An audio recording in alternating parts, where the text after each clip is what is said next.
The skulls and artifacts in this video are authentic from sites all around the globe.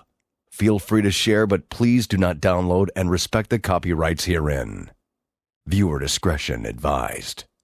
So tell me straight, Rabbi, have any powerful people attempted to bury this knowledge? I tried to figure out where was the disconnect in history. This video is about the Nephilim, a mystery that goes back even further than Babylon. Enjoy the ride. Nephilim were on the earth in those days, and also afterwards, when the sons of God went in to the daughters of men and bore children by them. These were the mighty ones of old, famous warriors of ancient times. In all the 1st, 2nd, and 3rd century, and then even the early Jewish commentators all stood on the same ground with this, why is there such a disconnect? I researched something interesting. There was a second council in Constantinople from the early Roman Church. This was in 553. Right. AD.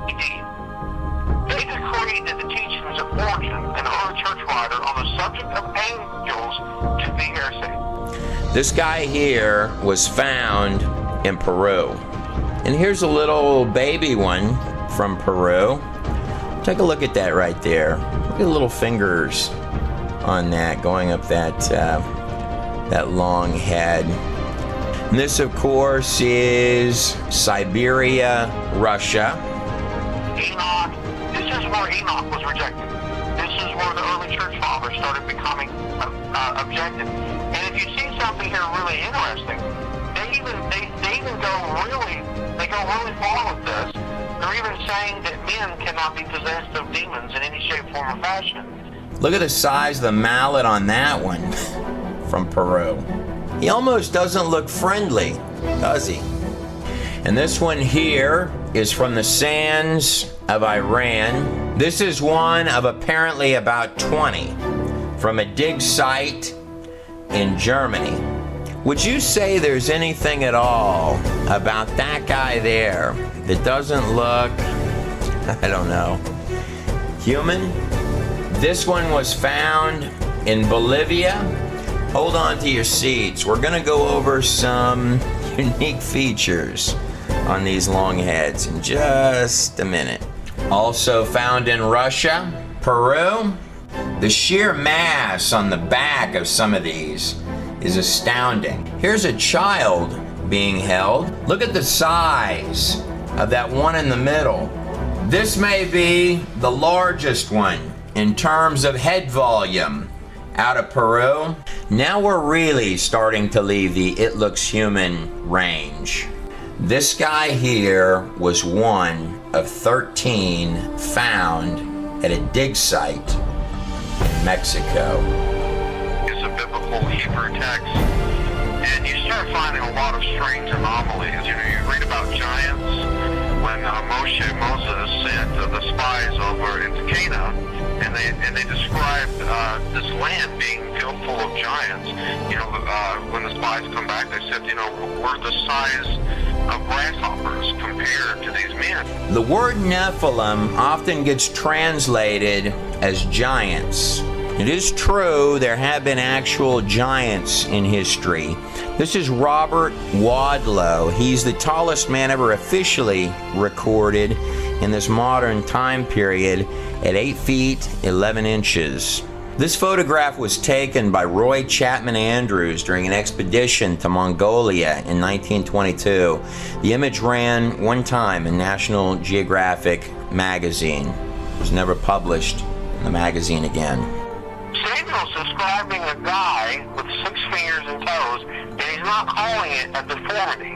Now, you know, I've seen people with kind of a split toe, but it's a deformity. These are 6 working fingers and toes. I actually found an ancient picture from Babylon of a giant with 6 fingers and toes, and the giant is actually holding a lion, and he is so large that the lion is held like I would hold a cat.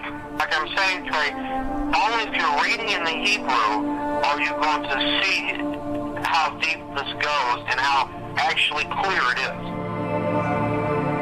It is curious where the trail can begin to lead when looking at ancient bloodlines. When talking about the word Nephilim, what we're dealing with is a little bit deeper and darker and larger in scope than giantism, a really tall guy, or your favorite basketball player.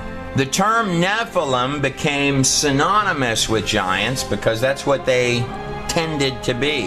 It is by no means limited to that meaning. In fact, the word Nephilim is more of an umbrella term for the hybrid children, creatures of any high strangeness, which are actual flesh and blood, biological products of the B'nai Ha-Elohim, the fallen angels. Well, first, the word Nephilim is actually a plural from the Hebrew word Nephil, fallen. And when you say Nephilim, you're basically saying the fallen ones. Genesis chapter 6, verses 1 through 2 says that when men began to increase the number of the earth and daughters were born to them, the sons of God. The term sons of God, or the B'nai Ha-Elohim, can mean angels, fallen angels, or, in the Book of Enoch, the Watchers. Sons of God saw that the daughters of men were beautiful, and they married any of them that they chose, and had children by them. So at this moment, without going off of any of the physical evidence, and before taking a really deep look at these skulls, or peering into the history, and just using the text alone, in any authentic text, whether you're dealing with actual angels or you're talking about fallen angels, these are not Hallmark card creatures. These are extremely powerful entities. Angels often get depicted in artwork with wings. Now, the Ark of the Covenant does have two cherubim depicted with wings over the mercy seat. But, key term here, these angels are representing the cherubim at the throne of God in heaven. But I can't find one spot in the entirety of the Greek or Hebrew biblical texts where angels, dimensional beings, B'nai Ha-Elohim, stepping through into this reality, had wings. From the angels at the tomb of Jesus Christ, no wings. All the way back to Genesis, to the angels that visited Abraham, to the angel that dropped the chains from Peter's wrists and said, "Get up and come with me." Every iron-locked door opening before their path, and soldiers seeming to fall by the wayside, unconscious. Peter had some clout with someone somewhere that night. The soldiers that had fallen asleep woke up to be executed the very next day. The truth is, there are wealths of these throughout the text. The helping hand that seems to arrive in extremely particular moments when all hope might otherwise seem lost. Or messengers appearing to announce highly specific events in human history. Events and moments that would change everything. You know, it almost reads like someone sort of guided how all this comes out.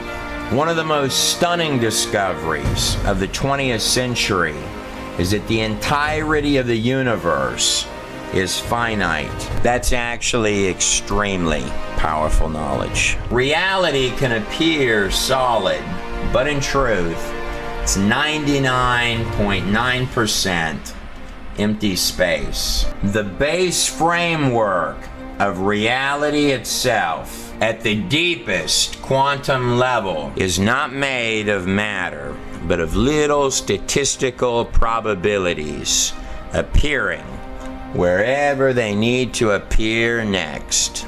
even the majestic ticking minutes of time itself are quantized at 10 to the negative 43 seconds. And every single three-dimensional particle pixel of this place is not random.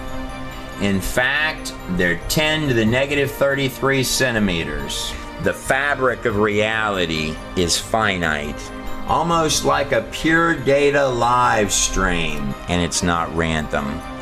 That's extremely powerful knowledge.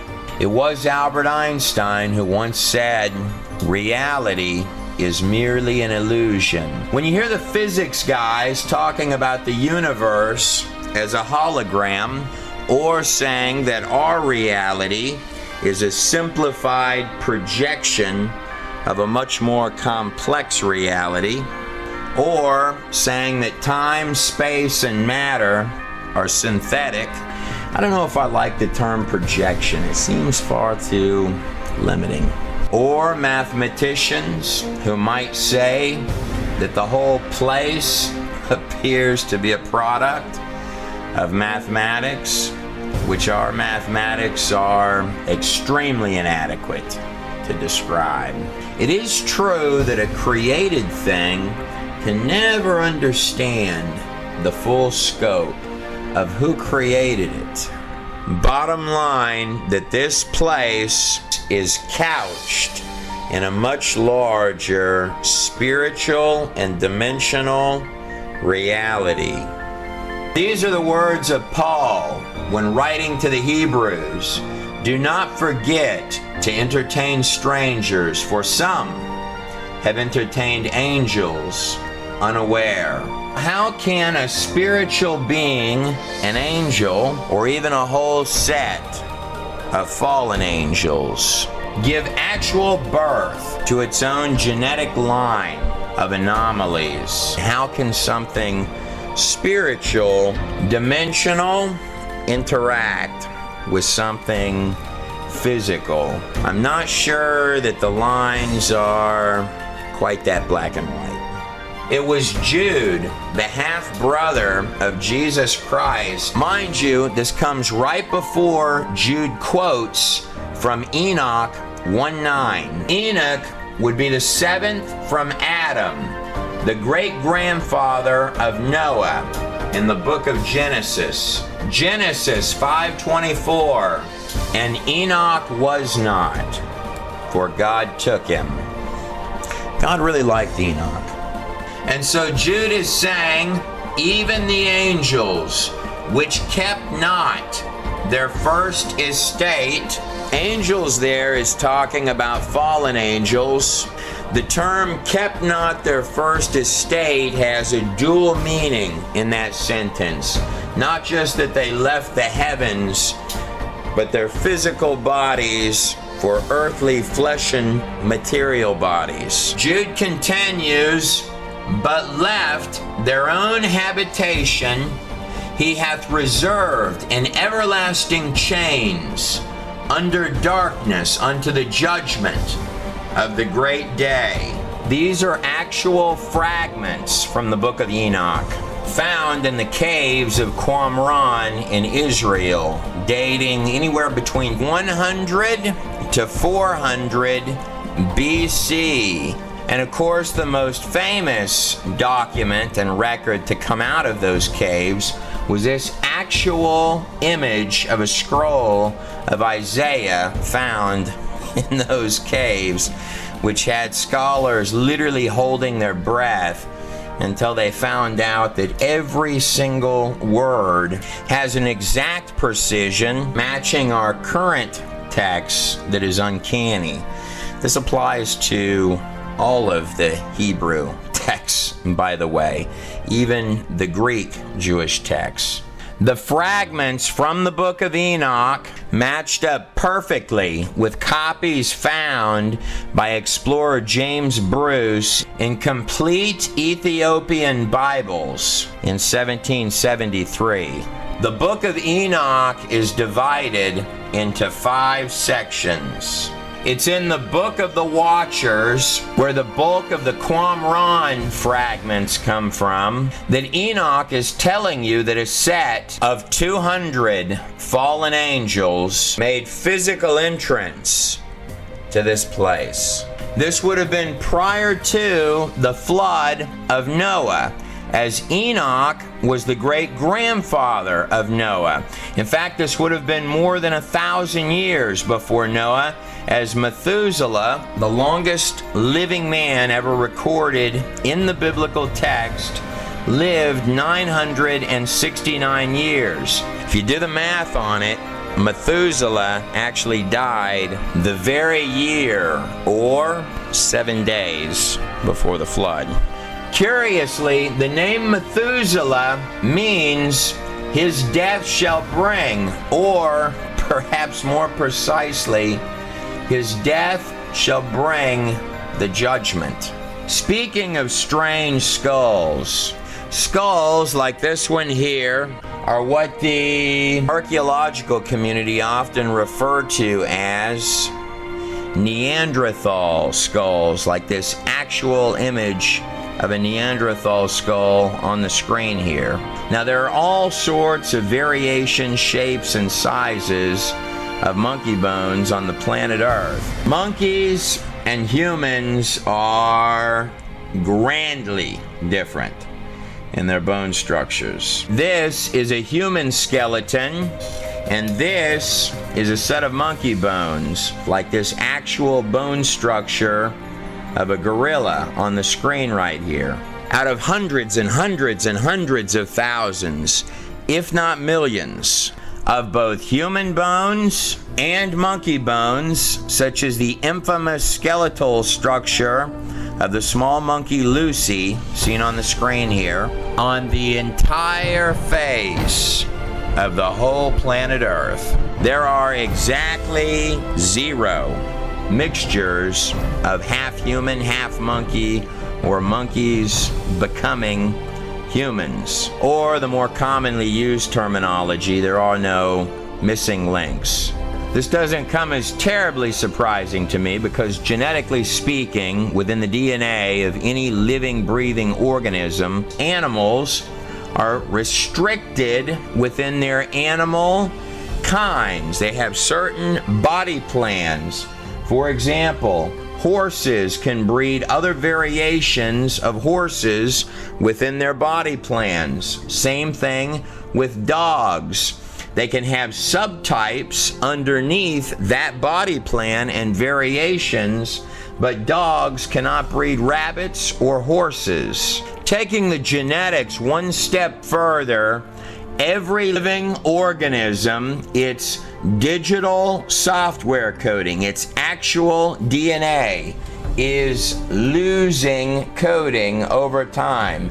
It's weakening, deteriorating. It's not just animal species that we are systematically and slowly losing, not gaining, in the order of 1,000 to 10,000 different creatures annually, depending on whose numbers that you listen to, but we're certainly losing things as opposed to gaining them. And following suit with that, the DNA, the actual digital software of life itself for every type of creature, is also weakening with every generation.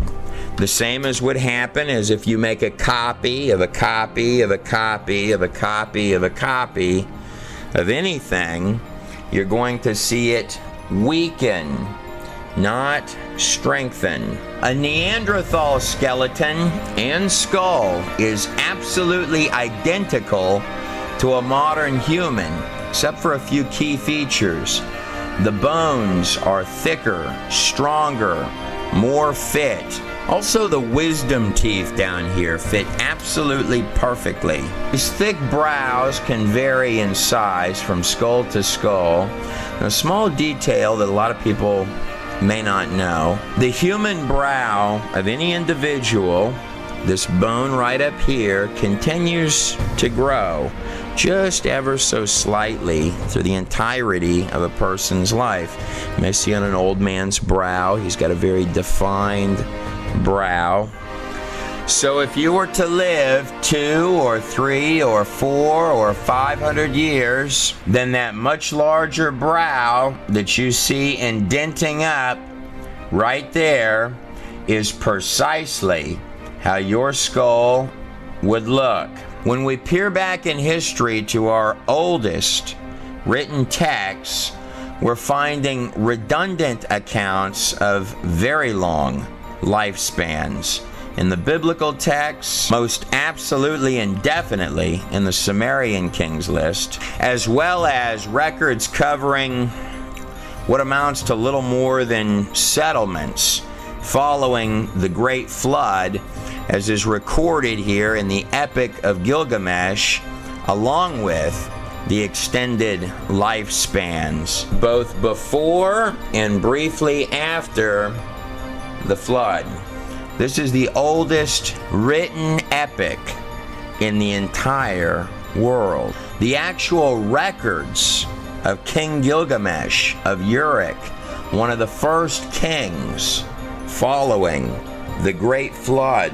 These Neanderthal skulls have varying sizes of large brows. In short, what you're looking at with these Neanderthal skulls is eerily identical to what a human being would look like if they were much more fit than we are today and had lived varying amounts of hundreds and hundreds of years. From a genetic perspective, no one actually knows what causes death or initiates the death process, capping us out at anywhere between 100 and 120 years, almost as if someone flicked a switch off inside the coding. Every single cell in your entire body is programmed to regenerate and renew itself. But when dealing with the topic of the Nephilim, we are by no means talking about elongated years and larger brows, stronger bodies and wisdom teeth that fit perfect like a glove, the extremely long years resting on the large brow of the forehead.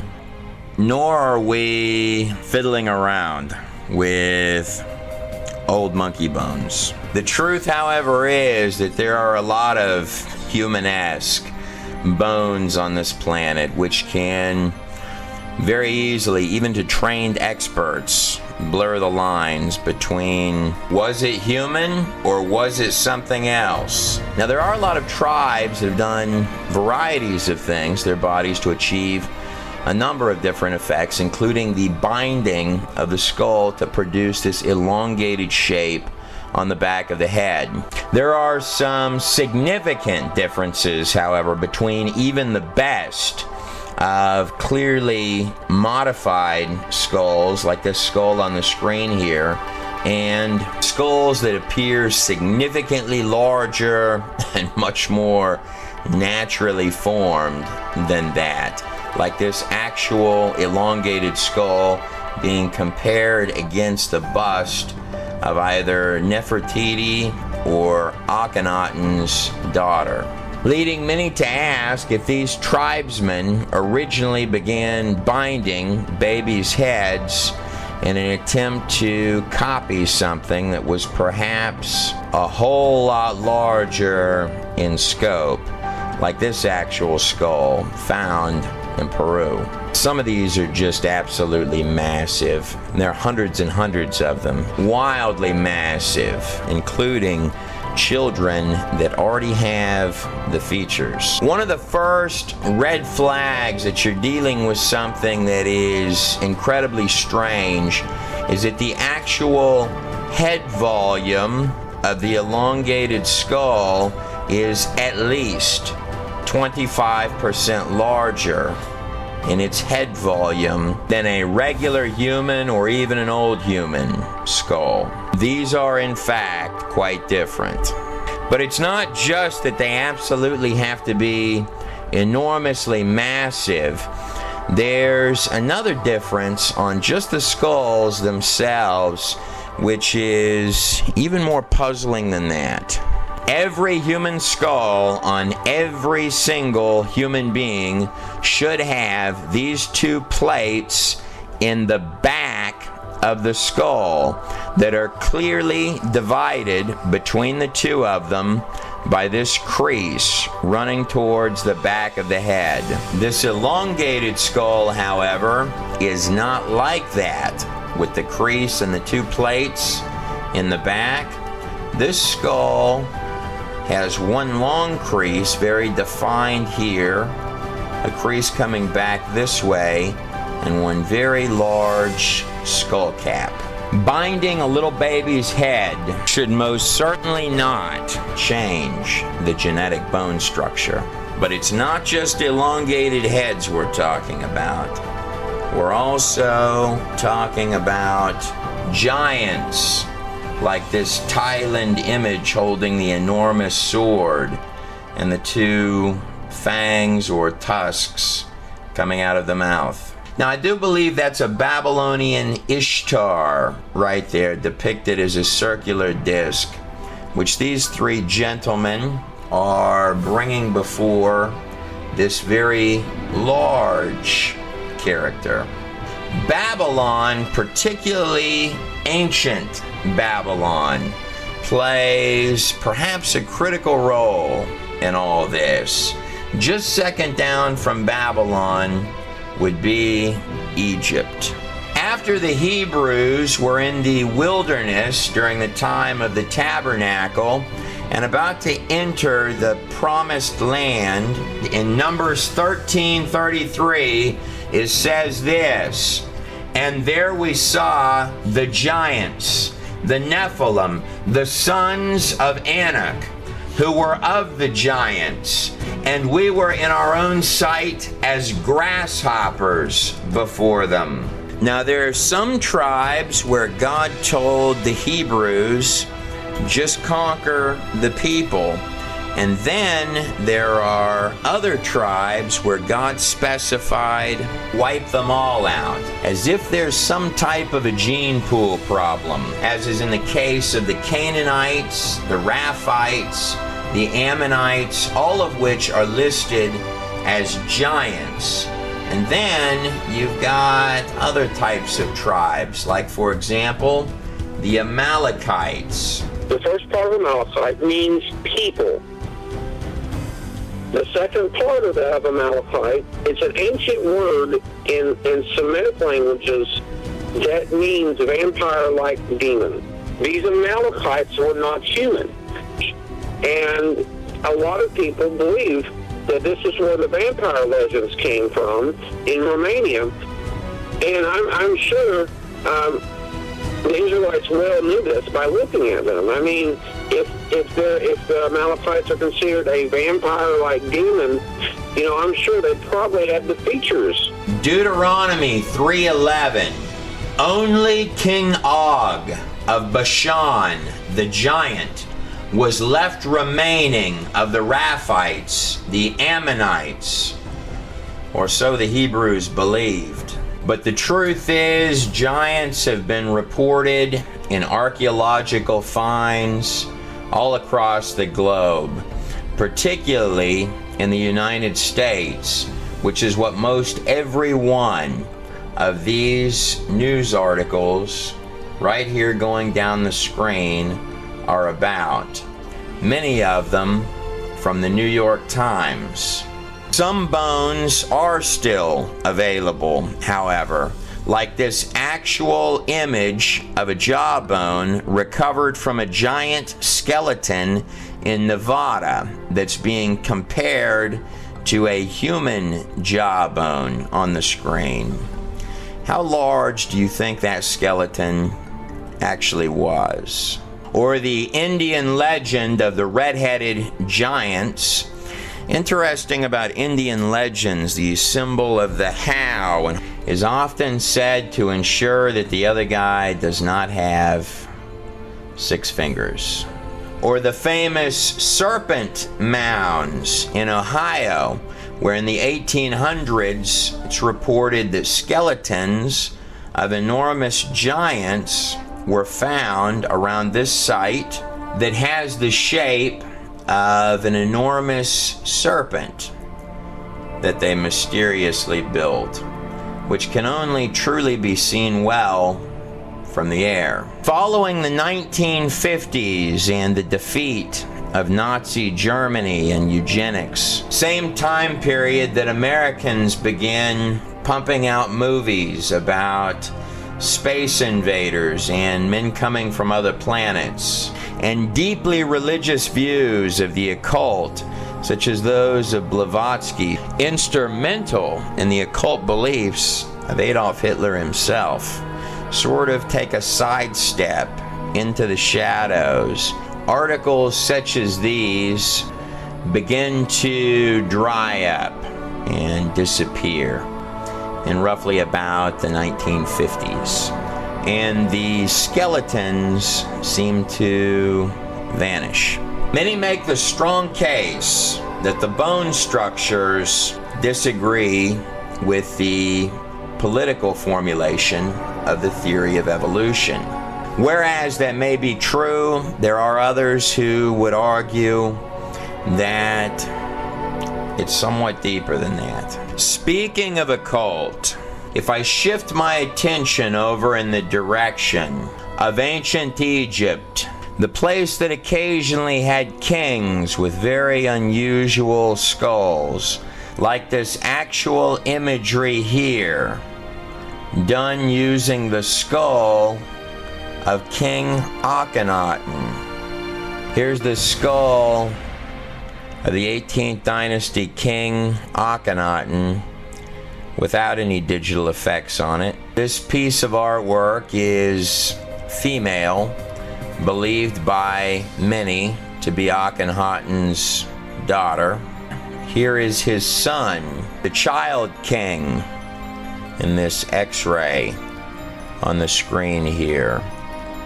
The very infamous King Tut, who also had this family had very unique features. Long head in all of the drawings of himself, like this actual drawing of Akhenaten. Notice the crown is very elongated and the strange shape of the body. And this is the wife, Nefertiti, carved in stone. This king moved the most powerful palace in all of Egypt to rule over an area called Amarna, to take the pinnacle of power and throne of the empire from Thebes and Abydos and the land of the old gods all the way up here to a newly prospering place called Amarna, which is directly across the Red Sea from Sinai.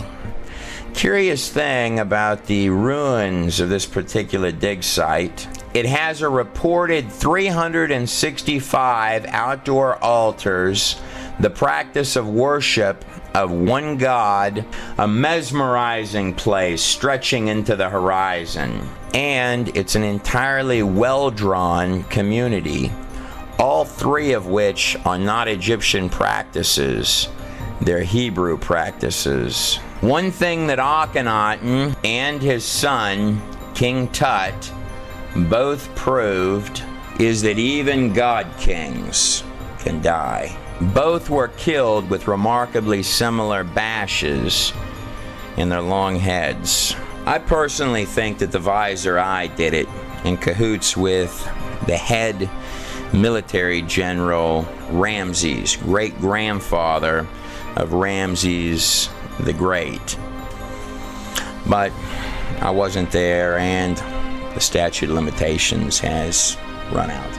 Akhenaten, shown here with the serpent coming out of his forehead, and his son Tut were the final kings of the 18th dynasty, later giving rise to the 19th dynasty king, Ramses the Great, immortalized in this statue here, who many believe was the Pharaoh at the time of the Exodus.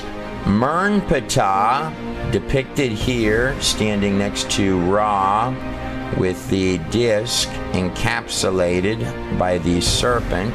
Mernptah was the next king to take the throne of Egypt after Ramses. He was also the 13th son of Ramses the Great. On his victory stele, depicted right here, makes a strange statement. The people of Israel is laid waste. Their crops are not. I have no idea what that means. Just because your dad, Ramses, hands you an empire, missing at least half of its army and all of its slaves, you can't go getting all bent out of shape about that. But if I am to hop way backwards in time, that 200 fallen angels recorded as having come in prior to the flood, which is really what's being referred to when you hear terms like mystery religion. Notice the star inside of the golden jewel-covered crescent.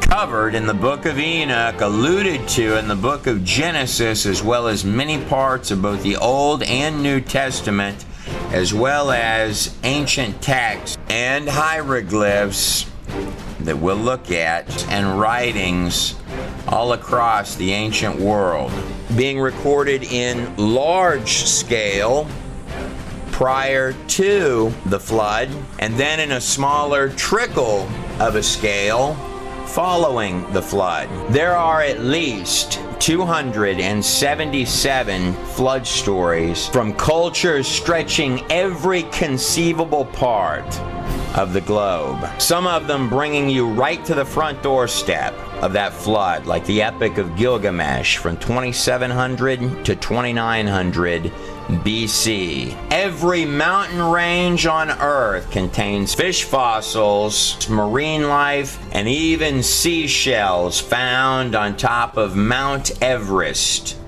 in the Himalayas, extending to include mass beached whale graveyards, turning up in the middle of deserts, like this classic example here of the mass whale graveyard in Chile, the most arid desert in the world.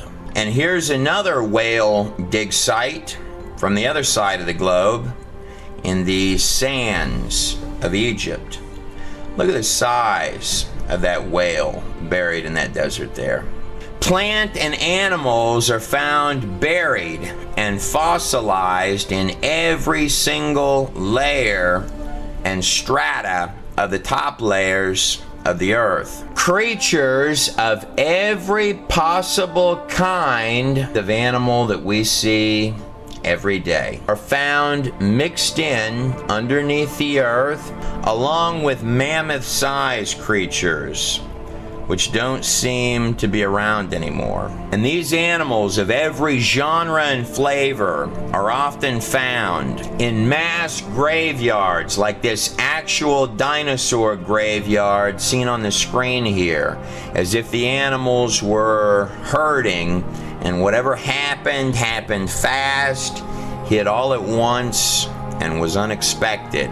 Strangely, when dealing with strata, it is sifted by sediments exactly as one would expect. If there were a lot of water pumping around on the surface of the ground. One of the enormous challenges of dating anything is that you have to know what the pre-existing conditions were.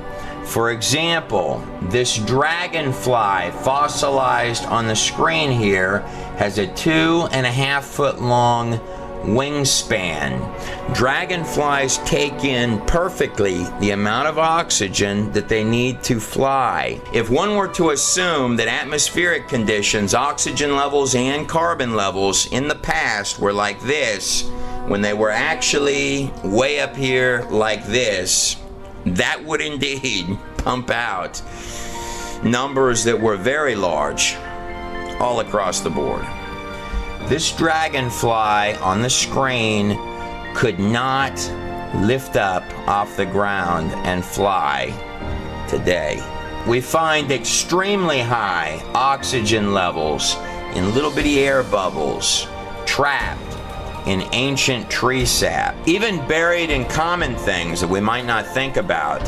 Look at the size of this modern day elephant in comparison to this giant animal here, a Bronchiosaurus. Much of this stuff requires an entirely different and much more lush environment. This elephant is about the size in girth as the base of the neck of this animal. A Bronchiosaurus would have a terribly difficult time lifting its body today. And that is but one tiny example of an Everest-sized mountain of thousands. The most common method of dating in this present day is using fossils to date geological layers and using geological layers to date fossils. Though some would call this circular reasoning, one thing that I find fascinating, not only are there mass burials of animals underground, but there are mass burials of trees going all sorts of different directions. Some of them, interestingly enough, going vertical. What this means is that you would have trees that would have had to have been standing up for millions of years while the layers of strata form around the tree. No one really knows how many of these there actually are, buried all over the place underneath the ground. This is believed to be the oldest living tree on Earth. Its name is Methuselah, and its age is believed to be 4,840 years old, give or take, which is interesting because if you're using the Septuagint or the Masoretic texts, and even using Gilgamesh as well as the Sumerian Kings list as a reference point, you're going to come up with a flood date a pinch more than 3000 BC, maybe a few hundred years more. And old Methuselah would have been born just a little bit afterwards. I wasn't there, but I know this, that enormous whales really should not be turning up in deserts, and thousands and thousands and thousands of seashells should not be backpacking through the Himalayas. Trees don't generally stand up for tens or hundreds or millions of years while layers of sediments build up around them. I'm thinking that maybe real big flood did it. Occasionally I'll hear commentators state that ancient India is tens and tens, sometimes even hundreds of thousands of years old. And I've tried to chase the rabbit trails on what they mean by that. It's not just India. You'll find this pulling dates out of thin blue sky, particularly in media stuff, a lot. I can't find what they're referencing. The Empire of India began following the death of Alexander the Great in 323 BC. You begin to see the rise of the first empire of India, the Mauryan dynasty. Going back even further into the Far East, the rise of the first dynasty of ancient China the Jah dynasty, its inception at 2000 BC, bringing us full circle to our first empires, which would rise right down here in Mesopotamia, where Babylon would become, in the ancient city of ancient Uruk, where Gilgamesh ruled. Land of the Star, which is rested inside of the Crescent. Babylon and Egypt, your two opening players of occult empires right after the flood.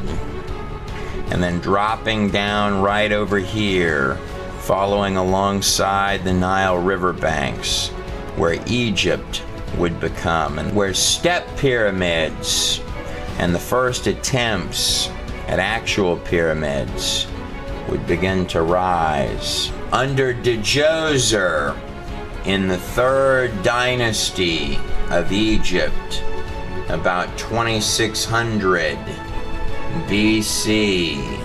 Land of the Eye of Horus, and disk between the horns of the most ancient Hathor. Both stretches of land dropping down along the fertile land, the so-called cradle of civilization, where little bitty settlements would begin to take shape, with your first tiny fortified cities like Uruk in roughly 2900 to 3000 BC. Coincidentally, both newly developing locations dropping down from right up here in the same area where the boat that saved all mankind is said to have landed.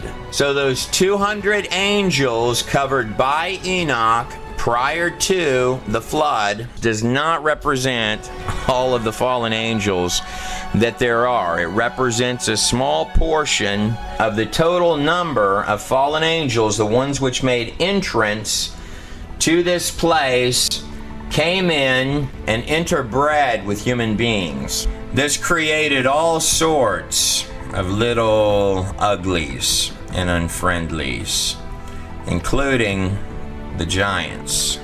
There's also indications in the text that this wasn't necessarily voluntary. What some of your oldest pages and little bitty scribbles on earth, including Enoch, in full detail are telling you is that before that flood, something unfriendly made entrance to this place and was genetically breeding itself, creating its own offspring, turning mankind into a blood-bathed circus of its own unimaginable and twisted design, spreading like a virus generation after generation after generation for more than 1,000 years, until the flood came along, wiping the slate clean, taking everything back down to zero. But then afterwards, another little bitty door opened, and perhaps what was in the past might slowly creep its way back in for a final show. It's my extremely strong opinion that the bulk of the hundreds of truly strange bones and enormous skulls, unlike man, in this video came after the ancient flood. Nephilim were on the earth in those days and also afterward. Genesis 6:4. Breeding generations. Look at the scope of the size of this child's head. And then breeding even more generations. The size of the eye sockets are enormous. Moving up this large skull.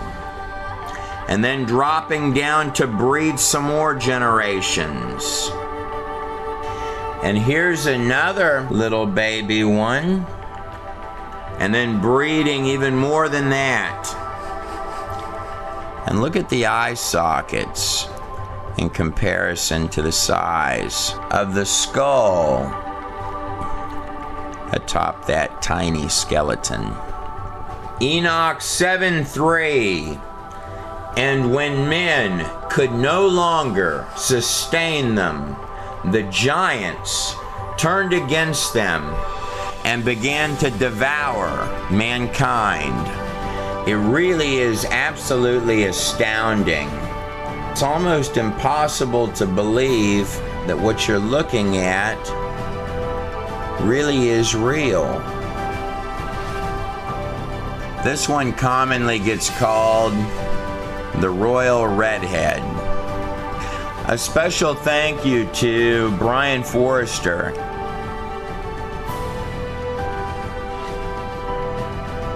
As well as his team in Paracas, Peru, for making the footage as well as the elongated skulls seen in this video available. That is one strange head. Enoch continues, and they began to sin against the birds and the beasts and the reptiles and the fish. I have absolutely no idea exactly what that means, but it doesn't sound good.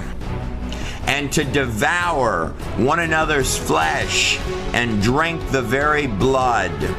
It is curious that whether in a biological or a spiritual sense that is equally as deep, if not deeper, than even the mysterious thing that we call consciousness, which seems in a very real way to plug us in to reality at all. There's always something uniquely special about the blood. It is an interesting verse that we've all heard in Leviticus 17:14. You've heard it a million times. The life of all flesh is in the blood. The real word is actually saying the ruach of every sort of flesh is in the blood. It's saying the spirit of the flesh is in its blood, not the life. That has been not a poor translation, but a mistranslation. It is important to note that after death, the blood is no longer usable, as if it's lost something.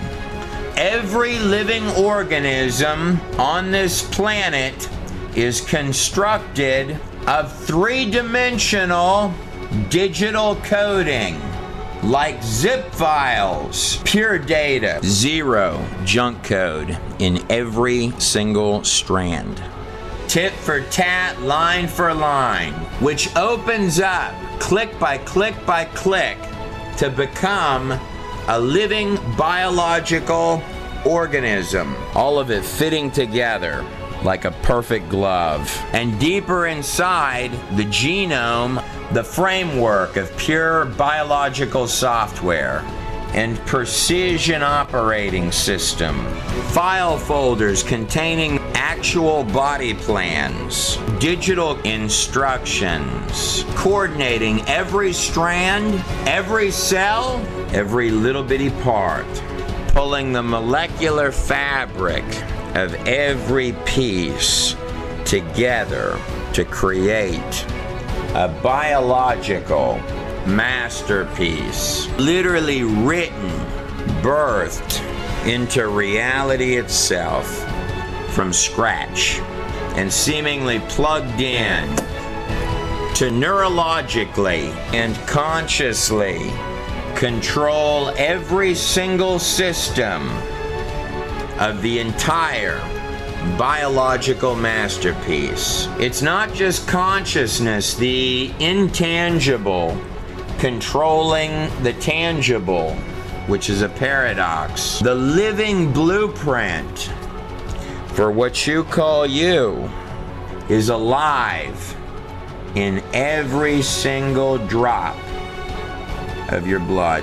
One could quite easily come to believe that there's something a lot larger in scope going on here. It does say in Genesis 1:26 that God himself created mankind in his own image and likeness.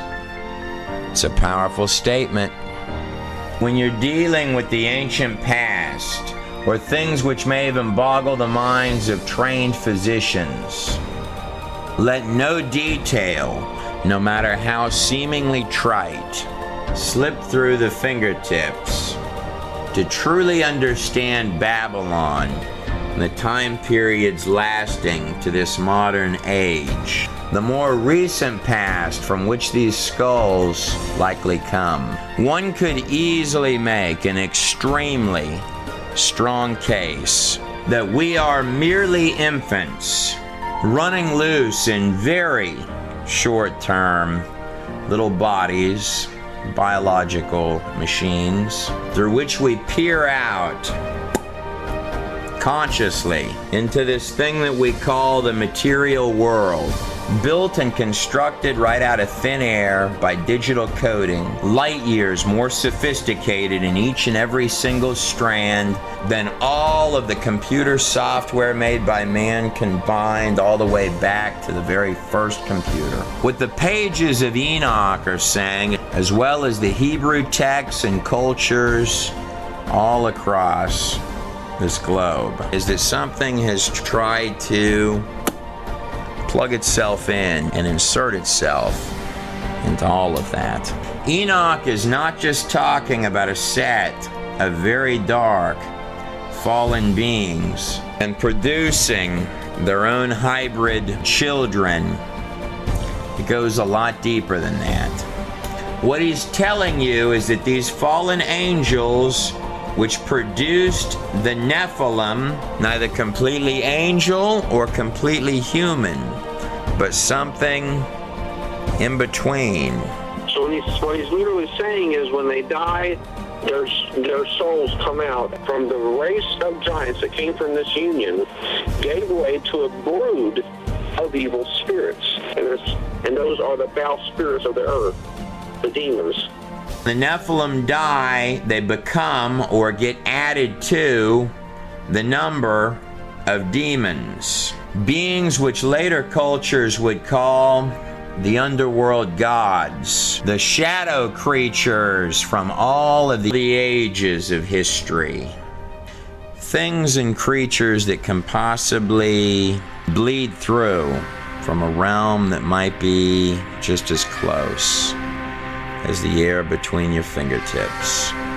Now, it is always eggs and semen that things like this are after, right? Or be summoned. Notice the little baby down there in the image. There's a big part of me that thinks that that thing there might not ultimately want to be friends. Almost like whatever it is, it's close enough it can see you. Enoch used the term the Watchers. But in terms of evil, the deeper, darker, more twisted and macabre, the better. And the higher the place of the carnage. These aren't fallen angels. If he casts them out, the fallen angels can go to the high places. But these aren't fallen angels. These are demons. These are Raphaim. These are dead Nephilim. Don't forget that I brought up the high places. Sure is a lot of red way up there in this drawing.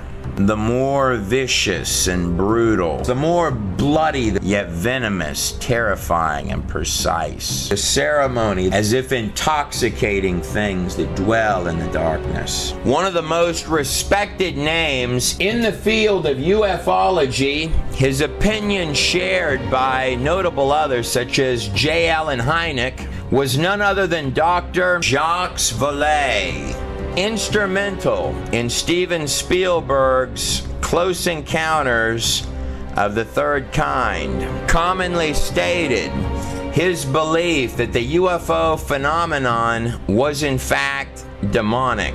Human beings are under the control of a strange force that bends them in absurd ways, forcing them to play a role in a bizarre game of deception. It was Aleister Crowley, a self-proclaimed black magician at the top of a great many of the most predominant secret societies, to give the first drawing during the 20th century of one of these large-headed entities, a character that Crowley claimed stepped through into physical reality. This entity would ultimately become what Crowley would describe as a spiritual guide to him after an extensive battery of very intense black magic rituals. You may find some similarities between Crowley's drawing and thousands, if not tens of thousands,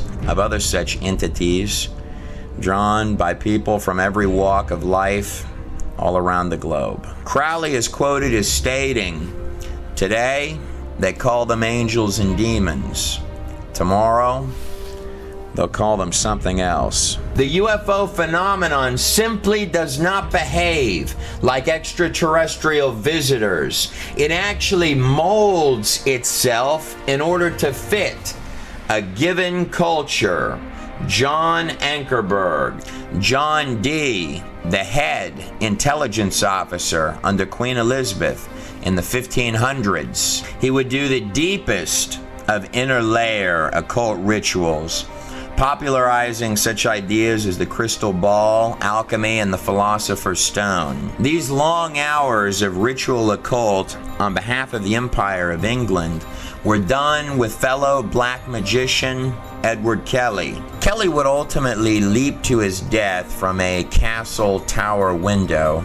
John Dee, however, would go on to catalog extensive lists, meticulously detailing out a vast array of entities, which he claimed not only could communicate, but could also physically step right through into the material world itself. Though the public position and statement of the empire was that Dee was communicating with angels, Dee's diary, discovered following his death, told a different story, recording that the entities were becoming more and more evil.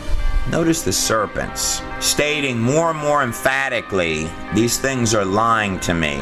They're not angels. They're demons." UFO-nauts and the demons of past days are probably identical. Dr. Pierre Guerin, in looking at accounts of claimed aliens, all roads seem to lead to the occult. More specifically, either Egyptian or Babylonian. Ephesians 6:12, "For we wrestle not against flesh and blood," the claimed mystery religions themselves, "but against principalities, powers, rulers of darkness." Whether you're talking about something that just appears in the skies, spiritual wickedness in high places, which really does beg the question, where is it when you don't see it?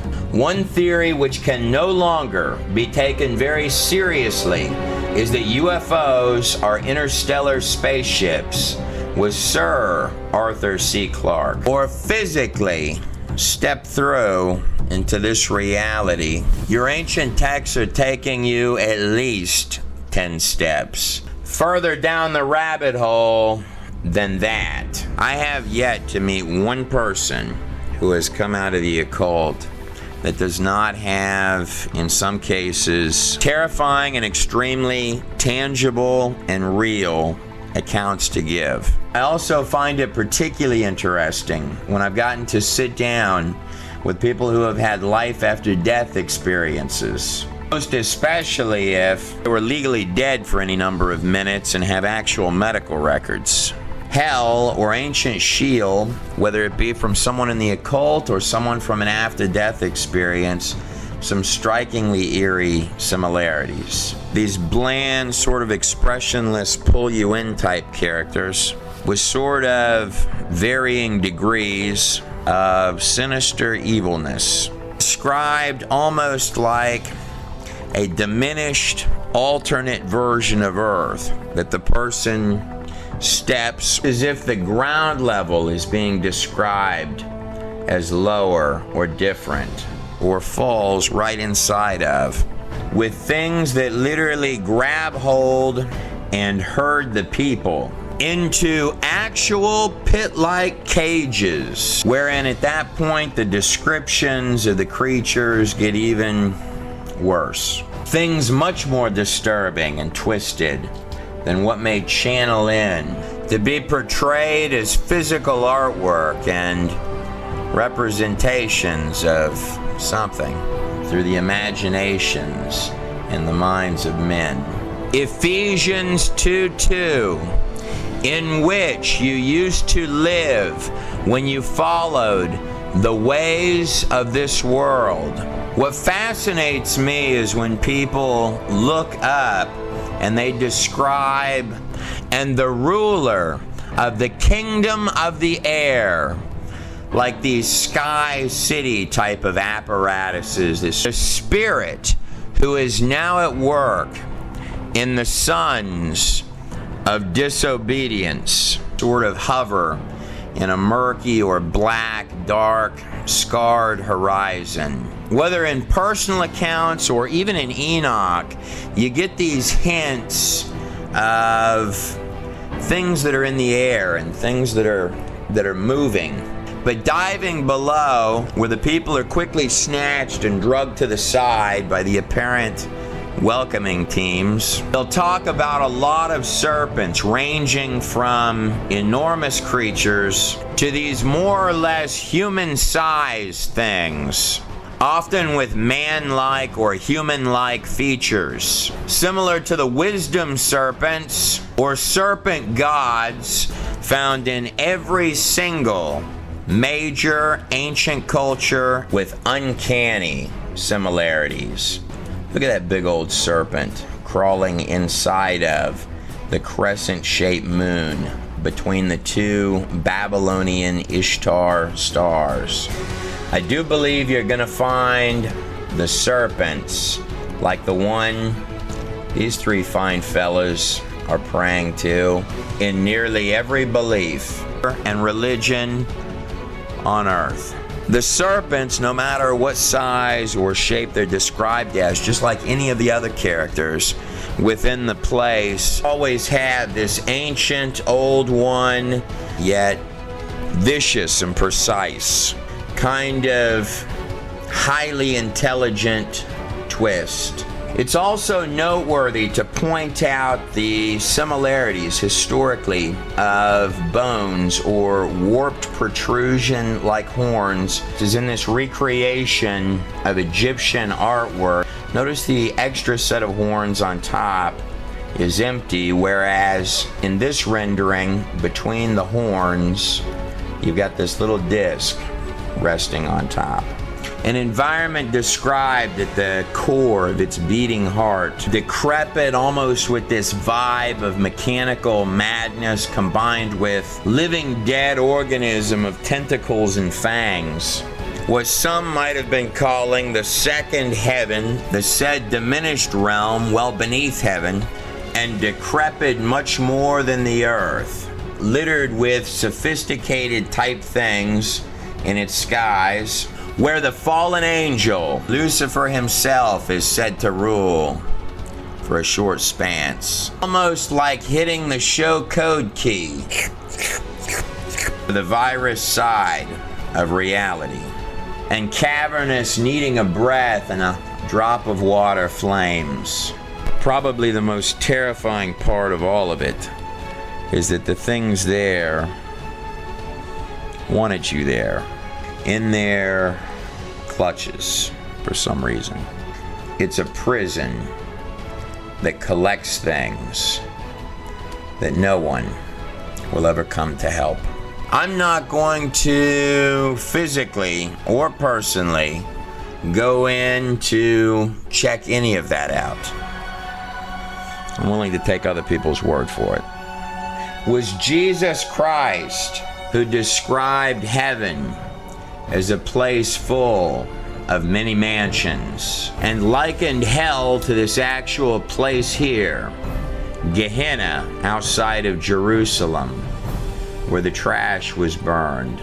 He was giving this analogy to common men, to sheep herders, couched in a way that they could understand it.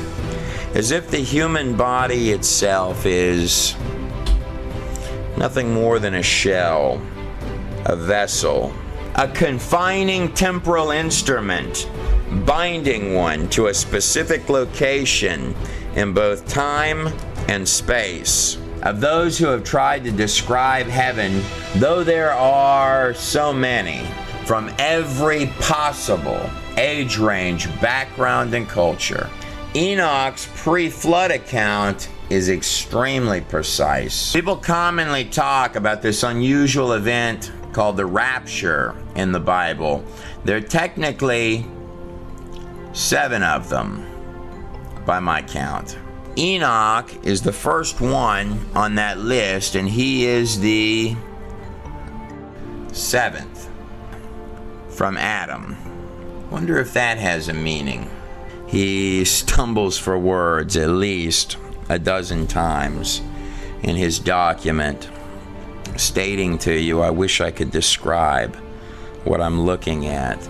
And then afterwards, talking about this place as if it doesn't even feel real anymore. Now, to understand these things called Nephilim, or the origins of physical evil, important to recognize the entire scope.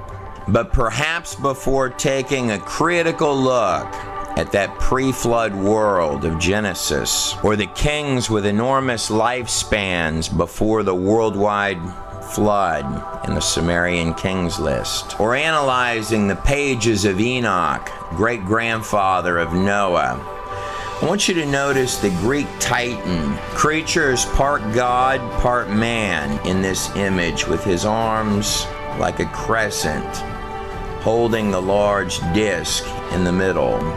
Same as what Gilgamesh claimed he was in the Epic of Gilgamesh, the oldest written epic on the face of the planet Earth. The Titans, the sons of Saturn, or sons of Satan. And this isn't just Babylon or ancient Sumeria, the place of the Annunaki, the biblical sons of Enoch. Kings and rulers of ages past, reaching out their hands to summons the deepest regions of darkness in an effort to beckon things that bite the very hand that feeds into this place.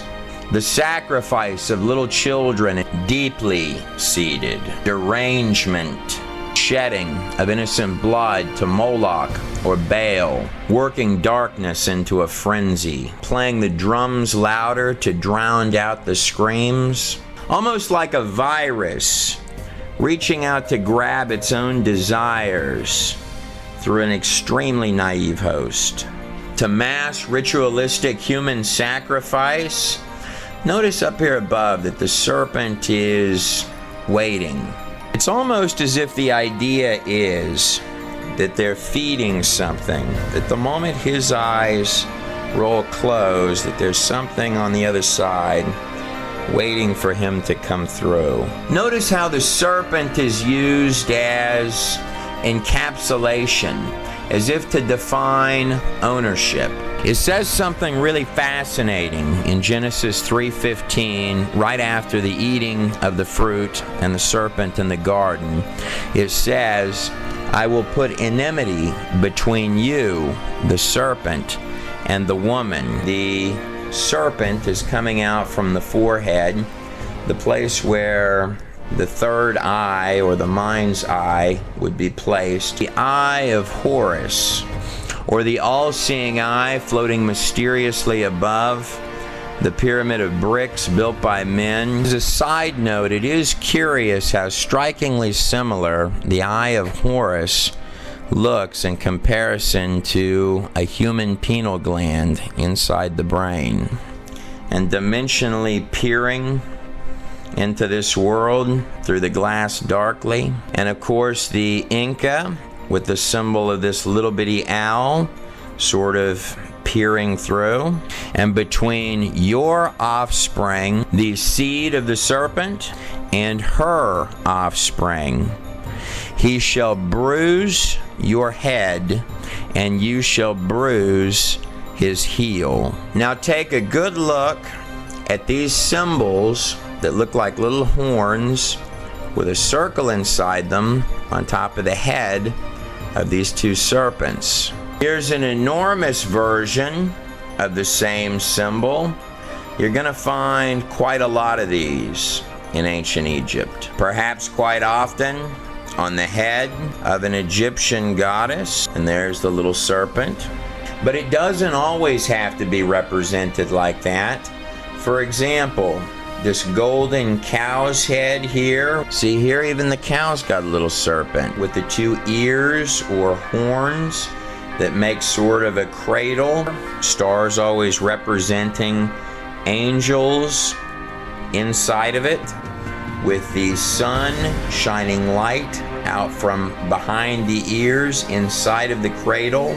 But the sun also sort of looks like it makes an eye-shaped appearance going around it, or a crescent moon with a star. Now when you're talking about stars, like this large representation of a Babylonian Ishtar sitting couched inside of its crescent, the stars, when used in ancient texts, are extremely often symbolism for angels, or perhaps even a very particular fallen angel. The answer goes all the way back to the Temple of Hathor, to the mega complex of Dendera. Hathor goes all the way back to King Narmer himself in Dynasty 0. That's King Narmer right there from the Narmer palette found in the Temple of Horus. Notice up here the long crown on the head of the king. And at the top of the palette of the first king of Egypt, the first symbol of the face of Hathor. A literal temple for storing the history all the way back to the inception of ancient Egypt itself, with the symbol of Hathor crowned atop the serpent's heads. The Egyptians believed that the kingship of all Egypt started with one named Osiris, a dead man who would be brought back to life by Isis. Osiris would be infilled and reanimated by the spirit of an underworld god. Notice the wings on the goddess. And then up over here, the little horns with the disc in the center. The flesh of the reanimated Osiris is generally a murky bluish green. This union of a resurrected dead man and a winged creature would give birth to what they called Horus. Notice the disc in this image no longer is encapsulated with horns, but instead is simply wrapped with a serpent. This shape is not two horns. It's the shape of a woman's womb, which is why it's on the head of a fertility goddess. And the solar disk, or sun disk, in the center is just like the star was for the Babylonians. And the sun in their hieroglyphs is owned by the serpent, the symbol for the ruler of the air. Inside the crescent, the birth canal, or the moon being represented in the feminine, in which the sun symbolically has rested inside of, and producing Horus, the new little eye that is peering through and watching. Notice down here the serpent, again with the little disc on its head. In fact, at the entrance to the Temple of Hathor, where this enormous symbol is, there are actually 17 little bitty serpents underneath that humongous symbol. It's like a little identifier. This plus this equals this. It's like a post-it note for the ancient beast. Popped right on top of their heads. Move out of the way, we're making underworld gods here. Alright, they're a bunch of demons. And of course, serpents in every possible and spiritual sense. Whatever may have been the exact details of what the Egyptians were trying so dearly to express, the underworld gods are not being displayed as just basic common day-to-day knowledge on their walls, but more than that, the focal point of the entire empire. It was an oppressive place. Here's a character from the walls of Egypt that you may recognize, or perhaps you're more familiar with his updated version. The star in the middle of the two horns. Even got two serpents down here coming out. The goat of Mendes. This text is from the Egyptians' most treasured document, the Book of the Dead, chapter 175, where Atum, who would later combine with Atum Ra, herein listed as the High Supreme God, states this: "Then I will be what will remain, just I and Assur, when I will have changed myself back into the old serpent, who knew no man and saw no God." The pain, poverty, and hardship of common people does seem to follow that star. Cambodia, you have the Naga serpent kings. In Hindu, Vishnu sleeps in the cosmos, Nirvana, with the serpents. Perhaps King Solomon was right. There's nothing new under the sun.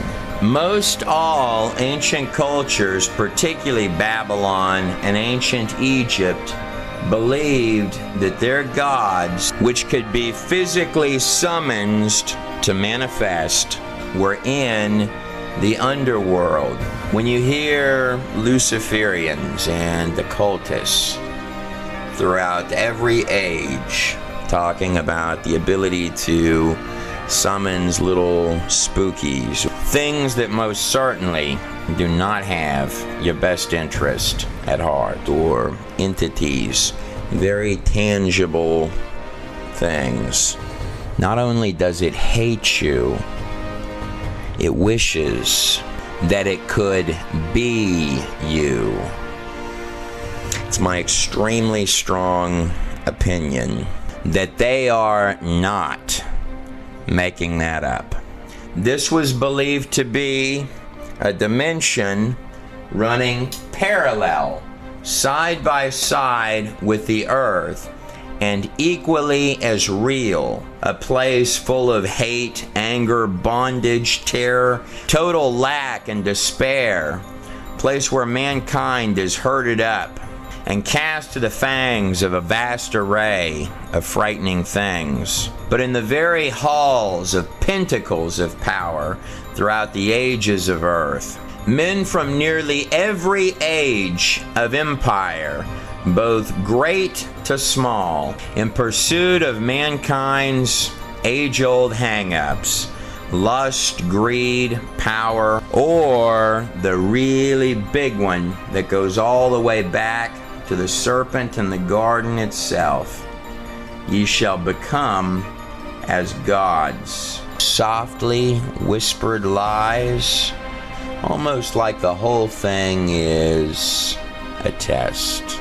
Trinkets in exchange for everything. Now, if we go back just a pinch before the first step pyramid in Egypt under Djoser, and I hop back over here to the land of Samaria, later Babylon, to the little tiny settlement of Uruk, called by many the oldest city in the world, and by some the rising New York City of the ancient world. It's just outside ancient Uruk, where Nimrod, the first king, the one recorded as having been in defiance to the Lord God, one of the great grandsons of Noah, drawn here deified in this 4,000-year-old recreation of an artifact and artwork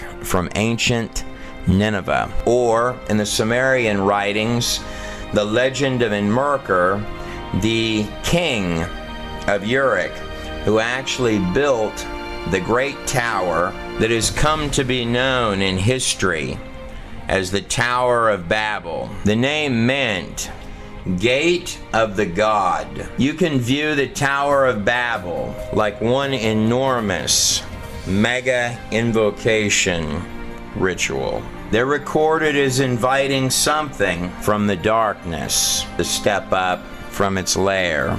It was at that point that they described something sort of human-like entered. 2 Corinthians 11:14, even Satan himself masquerades as an angel of light. The Sumerians called it the Enki, as seen on this actual inscription. He's making entrance through this little doorway with these lines around it, surrounded by these two characters with heads that look something like this. And the Enki was called the Lord of Earth, the giver of knowledge, or the morning star. Sometimes the word Abzu, or the symbolism, like these little wiggly lines here, gets translated as waters. It's not quite correct. The word Abzu means abyss, which is where the Enki, being summoned here, is coming forth out of. This stretching scape of land right here is believed to be the remains and ruins of the Tower of Babel, the place where in either the Sumerian texts or the biblical texts, the tongues were confused and the people began to fan out, or the ancient ziggurat of Eridu, just 12 kilometers outside of And of course, the very word Babel today means confusion. If you take all of your pages and hours of history, you're dealing with a tale of two cities, Israel and Babylon, spiritual light, or conversely, spiritual darkness. Everything in this place has a lower level meaning and a higher level meaning. After the Hebrews left Egypt, the land of Osiris, Ra, the eye of Horus, and entered Sinai following the plagues of Egypt and the parting of the Red Sea, the Ark of the Covenant and the mercy seat between the wings of the two archangels, placing the Ark inside the Holy of Holies at the very center of the temple, where the high priest would go in once a year, and he would sprinkle the blood of atonement on the mercy seat of the Ark of the Covenant. Speaking of power in the blood, Understand, Trey, Moses wrote this 2,000 years before Yeshua was born, before Jesus was born or crucified. So when you say God's sacred name, and the high priest was sprinkling blood on the Ark of the Covenant, and saying God's holy sacred name, sprinkling blood on the Ark, he would be saying Yahweh, Yod-Heh-Vav-Heh. And the word picture is behold the hand, behold the nail. once a year, in the center of the tabernacle, in the heart, that's the unspeakable name of God, by the way. In the Holy of Holies, while putting the blood on the Ark of the Covenant, the high priest, sprinkling the blood once a year, would be saying, behold the hand, behold the nail. Surrounded by the encampment of all of the Israelite tribes, God gave some very tedious instructions on the setup of this camp in the wilderness, with the Levite priests dead in the center, in fact itemizing out what the exact population numbers were of each of the tribes that were camping. Sometimes the most curious things are buried right in plain sight. I saved some time for you. This is what exactly that camp would have looked like. Does the shape of that precisely calculated out layout look familiar? This image here is precisely what the shape of the Israelite camp would have looked like. Of course, the Levites and the tabernacle itself were right in the center, the heart, right there. And deeper inside that middle, in the heart of the holiest of holies, where the priest would stand before the mercy seat itself and say the unspeakable name of God, behold the hand, behold the nail. This is more than 1,500 years before Jesus Christ. It was a moving cross out there on the desert floor. That would have been so mesmerizing to have seen looking down with all the little campfires going from the sky at night. Let's see if we can take that a step deeper. Curiously, if you take the names from Adam all the way down to Noah in the book of Genesis, and you look at the root meaning of those names, this is what it reads. Man, appointed mortal sorrow, the blessed God shall come down, teaching, his death shall bring the despairing rest and comfort. You'd have a terrible time convincing me that some Hebrew scribes concocted that in the Genesis text. Nonetheless, let's go deeper than that. Pre-flood, Book of Enoch. He goes further than just fallen angels and hybrid offspring.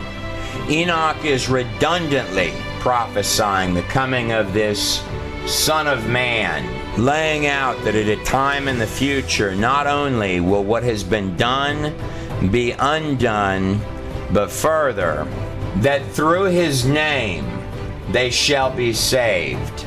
There are at least 365 extremely specific prophecies of the coming of that child and the sacrifice of a Savior. The Passover began before the final plague in Egypt, before the Israelite slaves marched out of the largest empire on earth, fulfilling every single rule of a Passover sacrifice, no less. And before the final plague of Egypt, they were to put the blood of the Passover lamb on their doorpost. Curious what meanings can be found in things when you're willing to scratch. One curious detail, the symbol of the Tav during any Canaanite or pre-Canaanite time period would have looked something like this. It is true that the ancient Toph, meaning sign or mark, perhaps covenant, looks something exactly like this. Crucifixion would not even become a practice until 5 ages of empires later under the Romans. It is interesting that the blood would be saving their firstborn sons, while God would be giving up his. In fact, even done on Passover Day. While the kings of earth were throwing babies onto open fire pits and flames, sparing no expense to build the grandest of towers and ziggurats to feed darkness their subjects' lives, to satisfy and appease the unending thirst of their little bitty otherworldly underworld gods. Something tells me that in a minute here, the underworld gods and the shadow people are going to have a role to play in all this before we get to the end.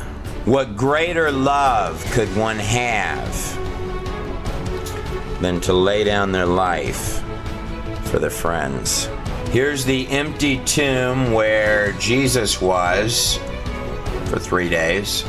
That 365 specific prophecies about Jesus Christ by no means includes the fabric of patterns.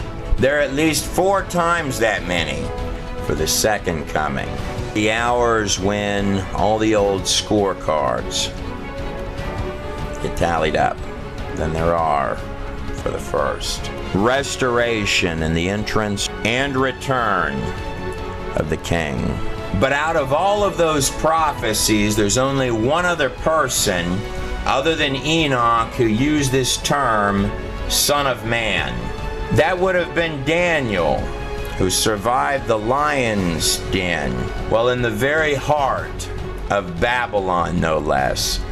It's astounding how these things work out. It was Daniel who interpreted the king of Babylon, Nebuchadnezzar's dream of the 5 empires leading to the end, including Nebuchadnezzar's own, and not including the 2 before it. That makes a total of 7. Wonder if that means anything. But an angel would appear in the later years of Daniel's life. More specifically, Gabriel, the same angel that came to Mary prior to the birth of Jesus Christ, as well as believed to be an angel at the tomb after the resurrection. And not only give him a tit-for-tat, sentence-by-sentence, line-for-line walkthrough of coming history, and we know that none of that precision was done after the fact, because the Septuagint, which included Daniel, was put together under Ptolemy during the 3rd century BC, as is seen in Daniel 11, beginning with the kings of the north and the kings of the south, the Seleucid and Ptolemaic empires, predicting even the unlikely rise of the little-known underdog, which would later come to be known as the Empire of Rome. Those are some really impressive guesses, but by far the most impressive of the entire bunch is that Daniel would predict the exact day and date that Jesus Christ would enter the front gate of Jerusalem on the back of a donkey, fulfilling Zechariah 9:9, that the people rejoice as the king cometh on the back of a foal donkey. This would be the 10th of Nisan, or more precisely, April 6th, 32 AD. 4 days before the crucifixion. Daniel is giving you the exact starting point. Daniel 9:25 states, "Know and understand this, from the time that the word goes out to restore and rebuild Jerusalem until the Anointed One, the King, comes. The date that a Persian king gave the decree of Artaxerxes on March 14th, 445 BC, to restore and rebuild Jerusalem after the Persians had defeated Babylon in exactly the way, by exactly the guy, Cyrus, that Isaiah had predicted 200 years in advance. Countdown leading to the precise day, and writing this more than 500 years in advance. It brings new meaning to when Jesus Christ told the Pharisees, "You think that in those scriptures you have eternal life, but it's those very pages that speak of me."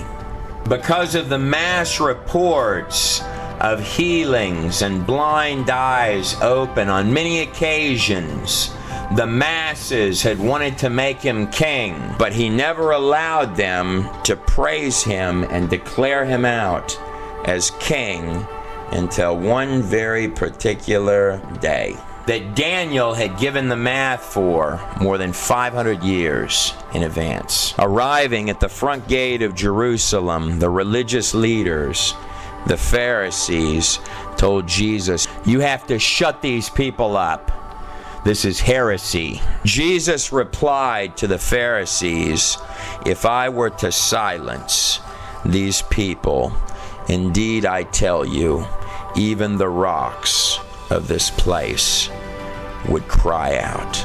If you do the math from the decree of Artaxerxes to the triumphant entry, this point here, 69 times 7 times 360, using the identical calendar system of the ancient world, most especially Babylon, making provision for the 24-day difference between March 14th and April 6th, as well as your 116 days added in for leap years, you're going to come up to exactly 173,880 days. On the money.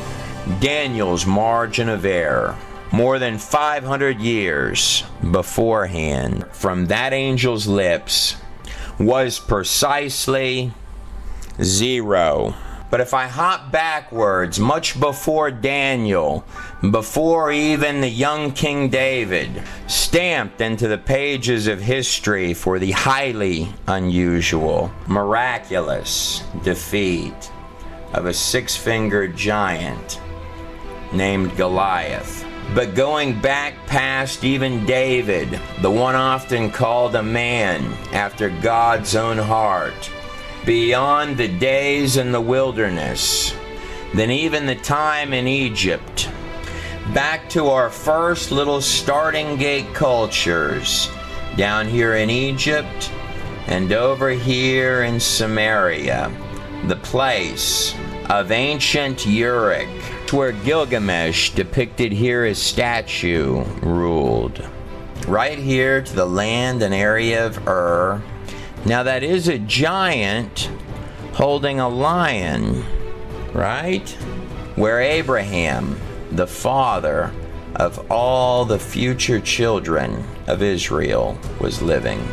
Many believe that Abraham could see the base of the Tower of Babel while growing up. And then it begins a little something like this. "Get thee out of thy country, and from thy kindred, and from thy father's house, unto a land that I will show unto thee."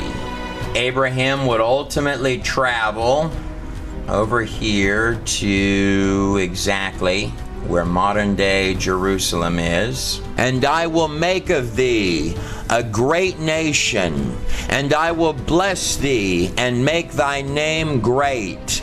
And thou shalt be a blessing, and I will bless them that bless thee, and curse them that curseth thee." That's a very big promise One night he woke up with hot sweats and horrors that the Lord had shown him that his descendants would be slaves in a foreign land for 400 years, but that God himself said that he would judge that nation. And in thee shall all the families of the earth be blessed. Genesis 12, 1 through 3. What those pages are telling you is that the Hebrews, Israel, was the delivery system for the Savior of all mankind, leading full circle to the most well-known passage in the whole masquerade of particles that makes up the planet Earth.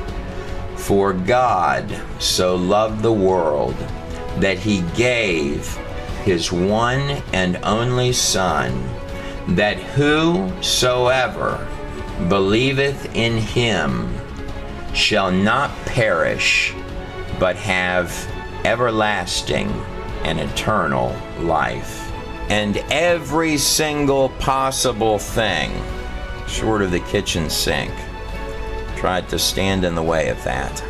What those pages are saying, all of them, is that you, no matter who you are on the other side of the screen, were born above even the angels. Someone asked me the other day how I truly thought that the entire universe was held together. I was stumped by the question. Here's my answer. It's love. Totally undeserved love. Never listen to snakes because they're snakes. You were born to be free in every possible sense, in both this life and the next. It's my extremely strong opinion that the shadow people are not your friends.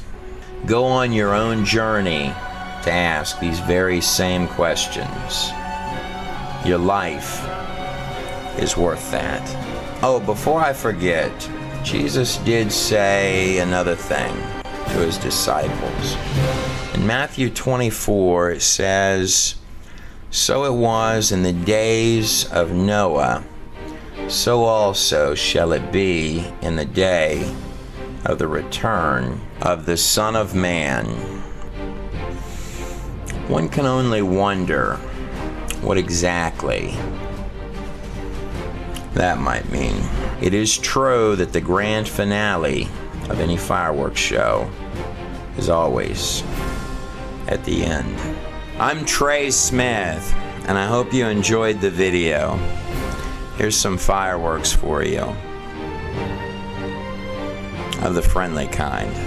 Look at how that skull actually does have an enormous skull cap on the back, that it is genetically different in its bone structure than a human skull. It's not just that the head is longer, it's actually got a different structure. Coming this winter, soon, or maybe even available now, depending on when you're watching this video. All the Nephilim video you just watched on DVD in high quality with over 45 minutes of extra commentary with Trey Smith on Nephilim, aliens, demons, and the coming future. A DVD you won't want to miss. We are not responsible for any Nephilim which may have been injured in the making of this video.